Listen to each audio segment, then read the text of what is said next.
Good morning সবাইকে। কেমন আছেন সবাই? আশা করি সবাই ভালো আছেন, সুস্থ আছেন। আমিও ভালো আছি।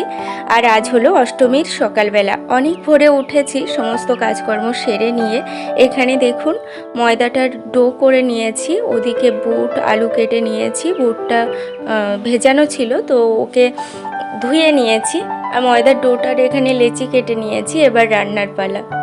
তো লুচিগুলো আমার হয়ে গেছে, কি সুন্দর ফুলেছে দেখুন লুচিগুলো মা বেলে দিয়েছে আর আমি ভেজে নিয়েছি। দুই শাশুড়ি বৌমা মিলে অনেক সকালে আমরা সমস্ত প্রসাদ বানানোর কাজটা কমপ্লিট করে ফেলেছি। তো এগুলো সবই প্রসাদ হিসেবে মন্দিরে যাবে। করেছি লুচি, সুজি, আর করেছি নারকেল নাড়ু। আর ফলগুলো কেটে নেব, সমস্ত ফল কেটে তারপর লুচি, সুজি, নারকেল নাড়ু এগুলো সবই মন্দিরে যাবে প্রসাদ হিসেবে। তো ভেবেছি ফলগুলো আর কেটে দেব না, কারণ পূজা হতে, অষ্টমী পূজা তো, আর গ্রামের পূজা হতে অনেকটা লেট হয়ে যায়। তো ভেবেছি যে ফলগুলো কেটে দেব না, গোটাই দিয়ে দেব। কেটে দিলে না ওই ফলগুলো নষ্ট হয়ে যায়, সেই সময় গিয়ে যদি না খাওয়া হয় তাহলে নষ্ট হয়ে যাবে। ওই জন্য ভেবেছি গোটাই দিয়ে দেব, ফলগুলো গোটা দিয়ে দেবো আর এই সমস্ত প্রসাদ দিয়ে দেবো। আর এখানে আমি মাকে বললাম যে নারকেল নাড়ুটা করে নাও। আমি সমস্ত সব কিছু রেডি করে দিয়েছি। আর এতটাই গরম পড়েছে আজ, আমি রান্না করতে করতে ঘেমে নিয়ে স্নান হয়ে গেছি।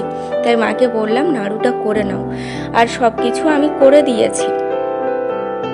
তারপর দেখুন সমস্ত রান্নাবান্নার কাজ সেরে চলে এসেছি। এবার বেরোবো। এই শাড়িটাই পরলাম, কেমন লাগছে অবশ্যই কমেন্ট করে জানিও। বেরিয়ে পড়েছি অষ্টমী পূজার অঞ্জলি দিতে। আজ এতটাই গরম পড়েছে আর এতটাই রৌদ্র যে রাস্তা প্রচণ্ড গরম হয়ে গেছে। আর গ্রামের দিকে সবাই তো খালি পায়েই অঞ্জলি দিতে যায়, তো আমিও খালি পায়েই যাচ্ছিলাম। আর খালি পায়ে হাঁটা অভ্যাস নেই, তো কি গরম রাস্তা, আর আমি ছুটে ছুটে ছুটে ছুটে যাচ্ছিলাম।